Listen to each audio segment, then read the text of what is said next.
Bom dia.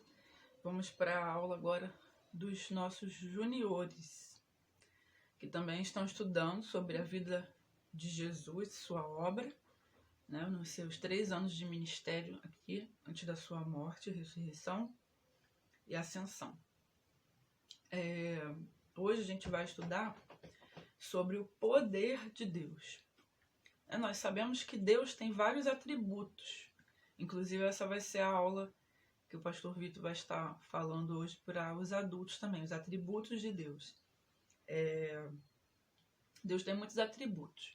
O que são atributos? Atributos são características, né? Algumas das características de Deus são características que se assemelham muito a coisas que a gente também tem na nossa vida.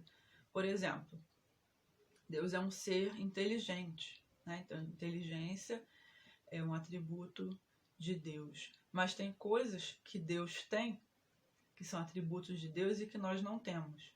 Por exemplo, onisciência. Onisciência é o poder de conhecer todas as coisas, né? Nós não temos esse poder. Onipresença, de poder estar presente em todo lugar. Nós também não temos esse poder, né? Onipotência é aquele que tem todo o poder. E é sobre esse atributo que nós vamos tratar hoje na nossa lição, que se encontra em 3 dos 4 evangelhos. Quando a história se repete em 3 evangelhos, né, a gente chama de evangelhos sinóticos. Sinóticos são evangelhos que tratam da mesma história sobre óticas diferentes. Por exemplo, Lucas fala de uma maneira essa história, Mateus já fala de outra e Marcos fala de outra. E a história que nós vamos ver hoje para falar sobre o poder de Deus é a história que se encontra em Lucas, capítulo 4, do verso 38 ao 39, apenas 2 versículos. Ele também está repetido em Marcos, de 29, capítulo 1, 29 a 31, e em Mateus, capítulo 8, nos versos 14 e 15. Tá bom? Então, essa história que nós vamos ver é sobre uma cura que aconteceu na casa de um dos discípulos de Jesus. Só para a gente poder entender um pouquinho o contexto, Jesus estava começando a escolher os seus discípulos, né? A classe dos juniores já estudou quais são os discípulos que Jesus escolheu. Ele escolheu 12 pessoas para que caminhasse com ele, né, para que entendesse o seu ministério, para que visse as suas curas, os seus ensinos, para que quando ele morresse, né, esses homens continuariam o ministério de Jesus aqui na terra e fariam novos discípulos também através do ensino da palavra. Então nós vimos que são 12 discípulos, também são chamados de apóstolos. Tem até um hino que nós cantamos na escola dominical com os juniores, que diz assim: foram 12 apóstolos, por Jesus chamados, Tiago, Simão, Pedro e Bartolomeu, Judas, João, Felipe, Mateus, Tomé, Tiago, filho de Alfeu, Simão, André e Tadeu. Ele a nós chamou, todos nós aqui, convidou-nos todos, mesmo a minha tia, sua voz de amor vamos escutar, no serviço dele vamos trabalhar. Esse cântico fala o nome dos 12 apóstolos. E se você prestar bastante atenção no título da lição de hoje, fala sobre a cura da sogra de Pedro, né? Sogra, né? Só tem sogra quem é casado, né? Então Pedro aqui já está dando um indício de que Pedro era casado, né? E que ele tinha a sua sogra ainda viva e que precisava ser curada, a sogra de Pedro. Pedro era um pescador, ele foi escolhido por Jesus enquanto Jesus ensinava e ele estava pescando no Mar da Galileia. junto com outro dos apóstolos. Você também pode encontrar aí na sua Bíblia que às vezes chamam o Pedro de Simão, tá? Alguns chamam até de Simão Pedro, um nome composto. Então, se você ouvir falar de Simão, dos apóstolos, na história dos apóstolos, se você ouvir falar de Simão, ou Simão Pedro, ou só Pedro, é a mesma pessoa, tá bom? Pedro era pescador, né? Lembra daquela musiquinha? Pedro, Tiago, João no barquinho? Pois é esse Pedro que nós estamos falando.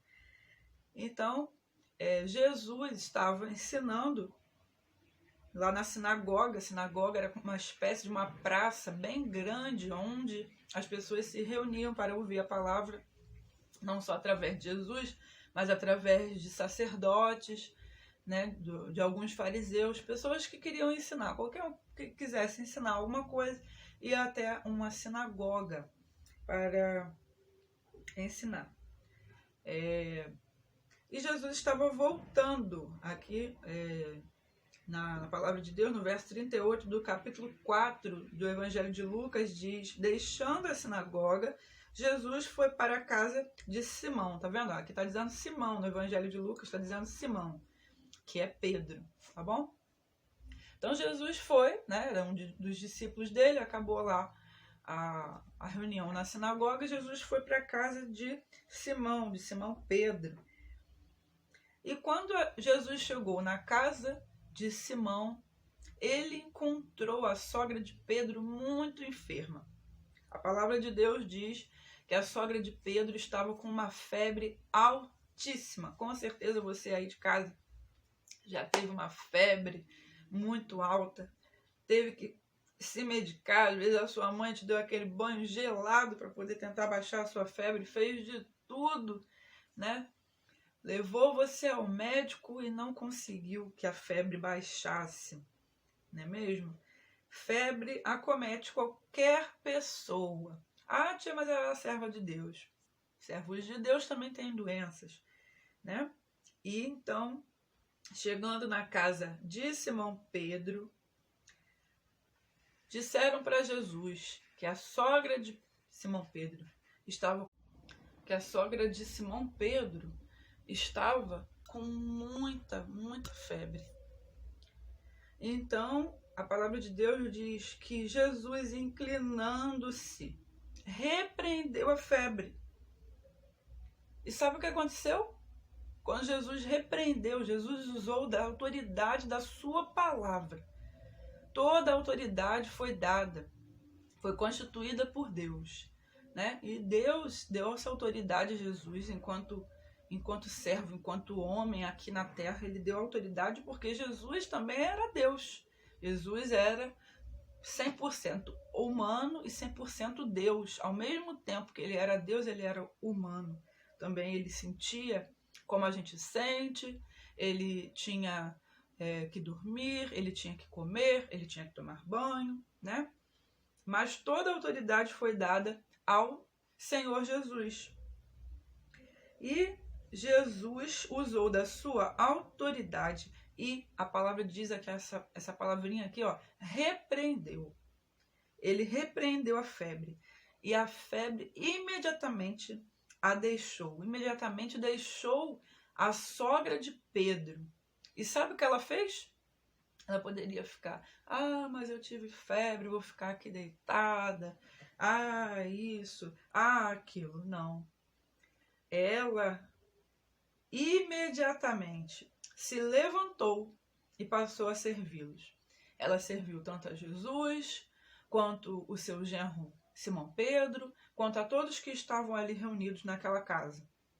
Ela servia, e com certeza servia com alegria, né? Pela gratidão de primeiro estar com Jesus ali, né? De poder servi-lo, e também com gratidão no seu coração por ter sido curada, né? Quem não gosta de receber de Deus uma cura, né? Então, se você está precisando de cura, com certeza você conhece alguém aí que está doente, né? Um parente seu, um vizinho, até você mesmo.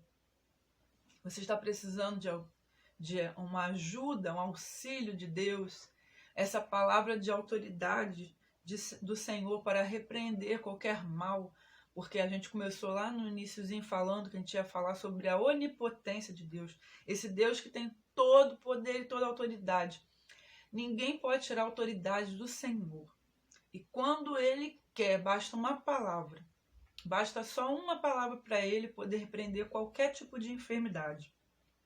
Jesus, ele tem capacidade de curar qualquer mal. Estamos vivendo aí essa época dessa doença chamada Covid-19, né? Ou coronavírus, né? Como outras pessoas também chamam.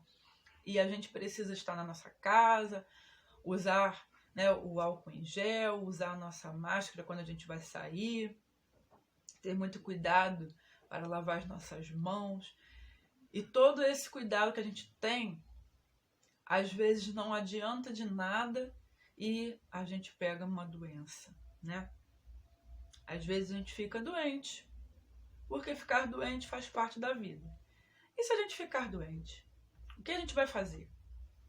A gente vai pedir a intervenção de Deus, porque se você se cuidou, se você se preveniu e mesmo assim você ficou doente, né? Foi porque Deus permitiu. Deus permite algumas coisas na nossa vida para que a gente reconheça a autoridade que Ele tem, né? A sogra de Pedro era cristã, serva do Senhor. Ela ficou doente. E Jesus foi até ela e repreendeu aquela enfermidade. Então Jesus pode repreender na vida do seu vizinho, na vida do seu pai, na vida do seu parente, do seu amigo, de alguém que você nem conhece. Deus pode repreender essa enfermidade. E nós, como cristãos, precisamos fazer o quê? Reconhecer todo dia a autoridade de Jesus na nossa vida, orar sem cessar, clamar ao Senhor pela cura, pela sua intervenção. Nós precisamos agir como cristãos, né? Agir bem, conscientes de que esse mal, ele sobreveio sobre as nossas vidas, mas que ele tem jeito, né? E o jeito é Jesus. Jesus é o jeito. Só ele, só o sangue do Cordeiro pode nos livrar de todo mal. Só o seu poder, porque Jesus tem poder e autoridade para curar qualquer enfermidade. Ele tem poder para fazer qualquer coisa. Ele criou o mundo em 6 dias, né? E no 7º ele descansou. Ele é poderoso, ele é onipotente, ele tem todo o poder. E que Deus possa abençoar a sua vida, que você tenha um domingo de paz, um domingo de aprendizagem. Quando a gente lê a Bíblia, a gente aprende muita coisa, né? Você vai ler essa passagem outras vezes na sua vida e você vai talvez refletir sobre coisas que hoje eu não falei, porque a palavra de Deus ela é viva e ela vai falando cada dia, vai acrescentando cada dia a gente coisas novas. Que Deus possa te abençoar. Um beijo, até a próxima aula.